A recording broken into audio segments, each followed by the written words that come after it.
ini seru loh Pak, ini obat babet mana infrastruktur. Wah, saya tuh kan jarang keluar, lewat depan sini kaget-kaget lihat Jagorawi itu pun sebelum COVID. Udah 4 bulan saya lebih nggak sana. Lalu terus. Semua presiden pasti membangun infrastruktur itu.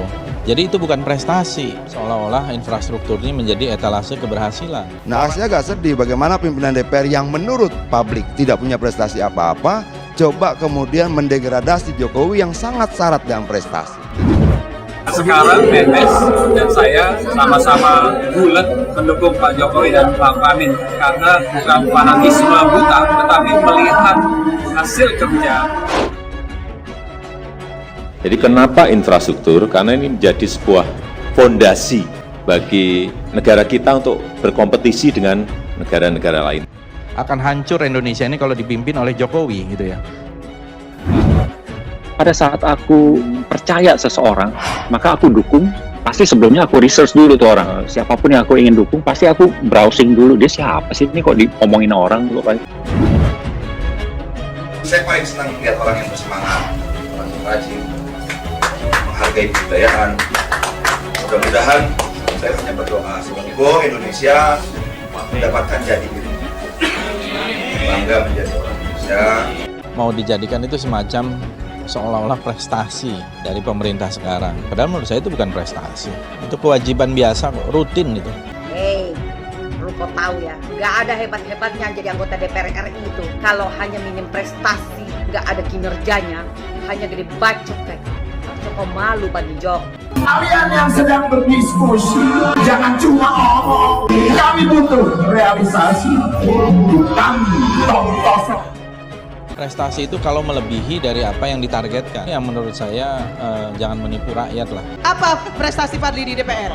Jadi jangan bicara bahwa Pak Jokowi gak punya prestasi.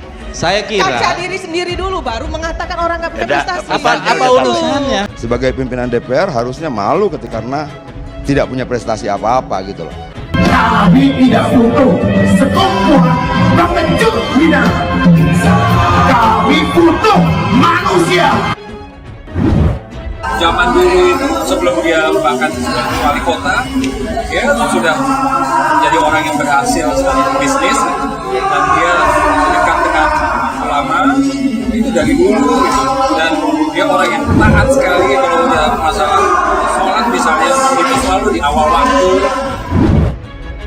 Komposer Adi Mulyadi Sumaatmadja atau biasa dikenal Adi MS semakin semangat memuji Presiden Joko Widodo atau Jokowi. Melalui Twitternya, Adi MS memberikan pujian terhadap Presiden Jokowi. Pujian tersebut dilontarkan Adi MS karena keberhasilan Presiden Jokowi dalam membangun infrastruktur.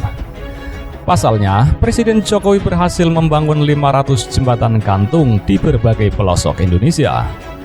Hal tersebut terlihat dari video singkat yang merangkum pembangunan jembatan gantung di berbagai daerah di Indonesia. Pak Jokowi memang hebat, kata Adi MS. Diam-diam, hampir 500 jembatan gantung telah dibangunnya di seluruh pelosok Indonesia. Bravo Pak Jokowi, ucap Adi MS. Kalau sekarang memang hari besar sangat besar. Dulu sebelum ada jembatan memang susah kalau kita berangkat bekerja. Kalau sekarang udah memakai jembatan ini agak maksimal, udah bagus 100%. Memang biasanya bensinnya lewat sana 1 liter cuman buat 3 hari, sekarang 1 minggu. Dari sini kan nonton Kompas. Adi MS memberikan pujian tersebut dilengkapi dengan video yang memperlihatkan pembangunan jembatan gantung di era Jokowi. Lantas, cuitan itu pun mendapat tanggapan dari akun @dian_e. Akun tersebut menyebut bahwa Adi MS adalah seorang buzzer Jokowi. Ukuran kesuksesan buzzer itu tidak harus dapat posisi, tapi tetap setia mengawal dengan cara-cara elegan, itu juga hal yang prima. Minimal jangan terlalu menjilat, tulis akun itu. Adi MS pun menanggapi komentar itu dengan tertawa. Adi MS menuturkan bahwa ketika dirinya memuji seorang kiai hingga jenderal tak ada yang terganggu. Hahaha, saat aku mengapresiasi atau mengagumi kiai, Habib, jenderal, kakekku, dan kakakku, nggak ada yang terganggu, kata Adi MS. ya hak aku untuk mengapresiasi orang, nggak usah Jokowi. Kadang-kadang anakku aja aku puji di medsos, siapapun aku suka ya aku puji. Kadang-kadang caranya juga beda-beda, nggak harus keren lo keren. Nah sampai dia bisa meyakinkan aku gitu, he is the man gitu ya, udah aku total dukung dia gitu ya. Meski disebut buzzer, lantaran memuji kinerja Presiden Jokowi, ADMS pun tak ambil pusing dengan hal itu. Begitu apresiasi presiden langsung disebut buzzer atau penjilat. Wes, angel temen, ujarnya. Kejadian ini pun membuat ADMS semakin bersemangat untuk mengapresiasi kinerja Presiden Jokowi. Ini yang bikin aku makin semangat mengapresiasi presidenku, ujarnya. Bahkan ADMS sekali lagi menegaskan bahwa Presiden Jokowi hebat.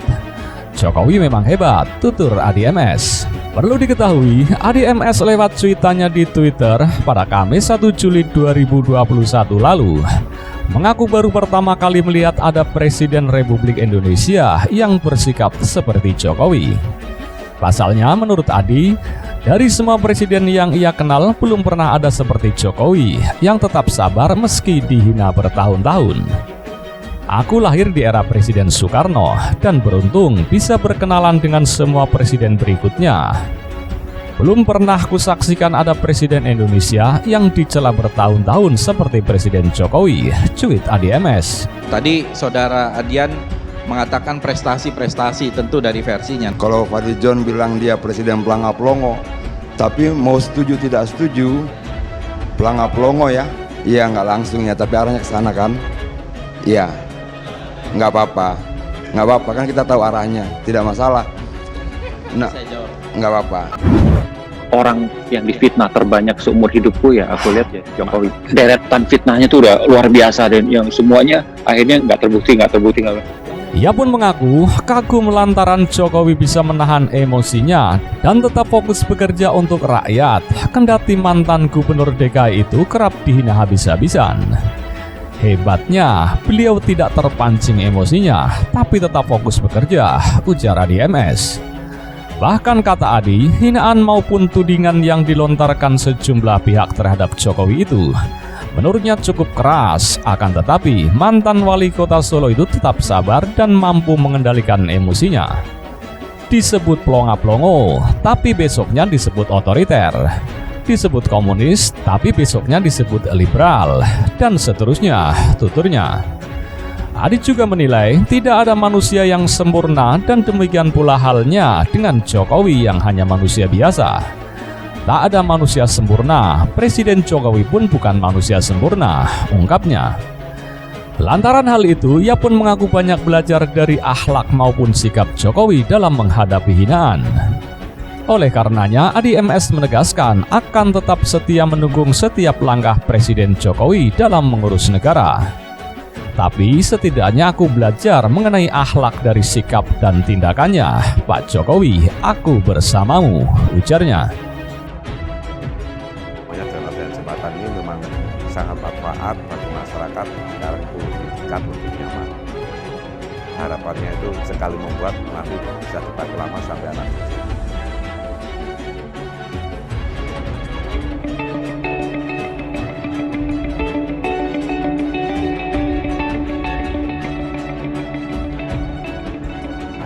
Sehari-hari saya jam 7 nyetir motor sama bawa alat-alat pertaniannya berangkat ke sawah lewat jembatan ini.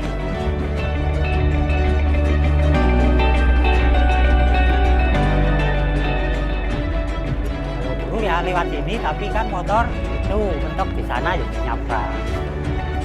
Penuh resiko yang jelas itu. Bisa hanyut, bawa arus kan. Sebenarnya kan besar kalau musim penghujan. Alhamdulillah ini kok ada jembatan yang enak.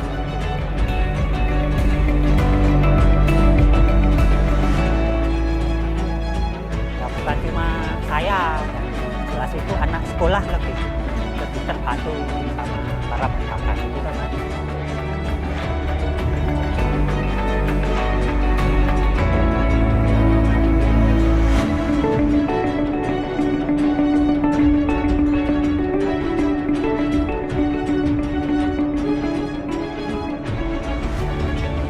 sadurunge ana jembatan aku lek nyebrang liwat kali akeh watune lunyu wedi nek keli. Saiki nek wis ana jembatan penak ora wedi pleset. Nek sekolah tidak lewat jembatan. Biyen aku ndelok Pak Jokowi ngurus mek ke jembatan iki aku seneng. Wonge kebak arep ndelok Pak Jokowi.